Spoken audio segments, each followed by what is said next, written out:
झारखंड में नशे के बढ़ते अवैध कारोबार पर नकेल कसने की कोशिश में दुमका पुलिस ने हाल ही में छापेमारी की बड़ी कार्रवाई को अंजाम दिया है। पुलिस ने छापेमारी के दौरान खेल से जुड़े एक शख्स के घर से भारी मात्रा में प्रतिबंधित दवाओं को बरामद किया है। जब्त की गई दवाओं में 50,000 से ऊपर टैबलेट और 4,000 से ऊपर कफ सिरप की बोतल शामिल है।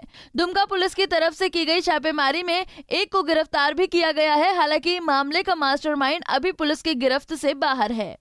अधीक्षक महोदय को गुप्त सूचना मिली थी कि मुफस्सिल थाना क्षेत्र के हरनाकुंडी में राजेश राय नामक व्यक्ति के घर में बहुत सारी प्रतिबंधित दवाएं रखी गई है। उसी के आलोक में थाना प्रभारी और हम लोग मिल के टीम के साथ जाकर के उसको बरामद किए हैं और उसमें से राजेश राय को हम लोग गिरफ्तार किए हैं। उनका कहना है कि सूरज गुप्ता और उनकी पत्नी है जूली कुमारी, उनके द्वारा हमारा घर में रखा गया था और उनके एवज में हमको कुछ पैसे हर महीने दिए जाते थे। और सूरज गुप्ता जो है कि कुछ दिन पहले ही जेल से छूटा है। इसी केस में हम लोग टाउन थाना में इसको जेल में न्यायिक हिरासत में भेजे थे और फिर कुछ दिन जो सामान रखा हुआ था प्रतिबंधित दवा, उसको कुछ दिन पहले ही छूटने के बाद फिर उनका कहना है कि ले करके गया था यहाँ से। तो हम लोग कांड दर्ज किए हैं, फिर हम लोग छापेमारी कर रहे हैं लगातार कि गिरफ्तारी जल्द से जल्द हो। और जहाँ तक सबका जो कारोबार है इसके लिए हम लोग ड्रग इंस्पेक्टर साहब भी हैं, इनको भी हम लोग बोले हुए हैं और संयुक्त रूप से हम लोग इसमें छापेमारी और गहन जांच करेंगे ताकि सबसे मुक्ति मिले। सूरज गुप्ता क्या व्यवसाय है? सूरज गुप्ता का हम लोग 2020 में भी मार्च में भी इसी केस में जेल भेजे थे प्रतिबंधित दवा में 8821 केस नंबर है। दुमका पुलिस ने कहा कि पूरे मामले का मास्टरमाइंड सूरज कुमार गुप्ता और उसकी पत्नी जूली यादव है, जो फिलहाल पुलिस की गिरफ्त से बाहर है। तो जो रूटीन इंस्पेक्शन का कार्य है वो हमेशा ही चलता रहता है, जिसके अंतर्गत विभिन्न दवा दुकानों का निरीक्षण शामिल है, फिर सैंपलिंग भी शामिल है। दवा जो नकली है या फिर असली है उनके जांच हेतु हम लोग प्रयोगशाला भी भेजते हैं।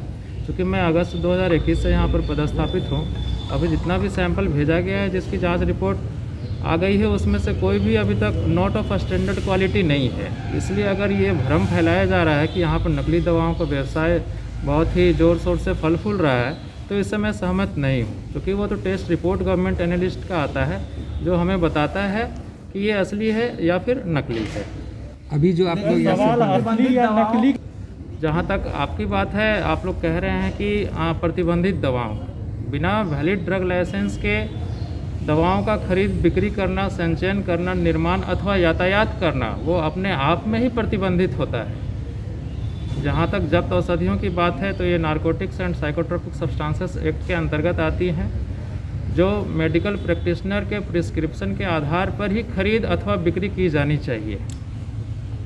इसके दुकान जिसके नाम पर आज दुकान बिल्कुल कार्रवाई की जाएगी, क्योंकि ये पहले का मामला है और मुझे इसकी जानकारी नहीं है कि 2020 में क्या कार्रवाई हुई है। क्योंकि ये मामला अभी आया है तो इसमें विभागीय कार्रवाई के लिए मैं अनुशंसा अवश्य करूँगा। फिलहाल पुलिस ने जिस राकेश राय के घर से प्रतिबंधित दवा बरामद कर उसे जेल भेज दिया है और फरार अपराधियों की तलाश में छापेमारी की जा रही है।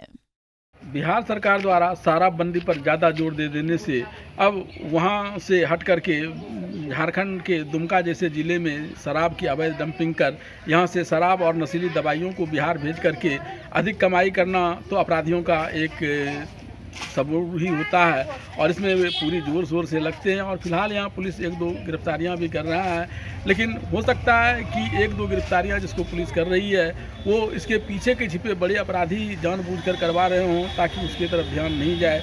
और जब तक इन छिपे हुए अपराधियों को पुलिस पकड़ने में कामयाब नहीं होगी, जिसकी पहुँच तो प्रशासन में भी होती है, राजनीति में भी होती है, तब तक यहाँ ऐसे धंधे पर रोक लगा पाना बिल्कुल असंभव होगा। पंजाब केसरी के लिए दुमका से वीरेंद्र कुमार झा।